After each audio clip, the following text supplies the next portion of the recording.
Viktor Yanukovych, the then president of Ukraine, met with UN Foreign Policy Chief Catherine Ashton in December when he had been expected to sign key trade and political agreements with the European Union.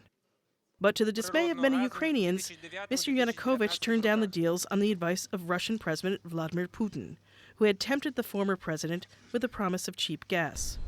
With large amounts of Russian gas Ukraine burns through every year, the deal seemed like a good one for Mr. Yanukovych.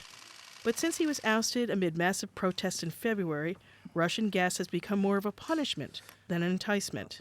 Earlier this month, Alexei Miller, the chief executive of Russia's gas giant Gazprom, agreed with Russian Prime Minister Dmitry Medvedev to impose a 44% increase in the price of gas sold to Ukraine.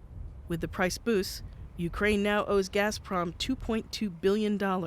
If Ukraine continues not to pay its bills, and without outside help, it cannot, Gazprom can cut it off. This is potentially bad news for Europe, says Anthony Froggatt, a senior research fellow with Chatham House. He says Russia will likely continue to use gas as a political tool. The Russian economy is very heavily dependent on energy. And so if it no longer sees a political and economic benefit from supplying Ukraine gas at lower prices, then it will increase it. And so in some ways that is the political changes that we've seen in Europe over the last couple of months.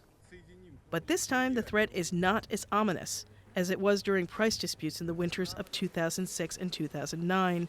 European countries have since found other options for meeting their energy needs, and in any case will not rely on Russian gas in the summer months.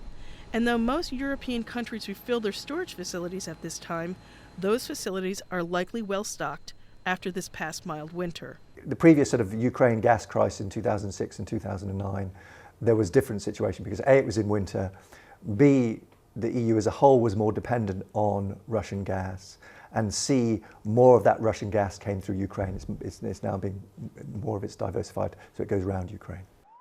Russia must also consider the cost to its own economy of withholding gas exports, which provide its most important source of revenue. Whatever Mr. Putin's ambitions, most analysts seem to agree he will think twice about jeopardizing that revenue. Mary Motta, VOA News, London.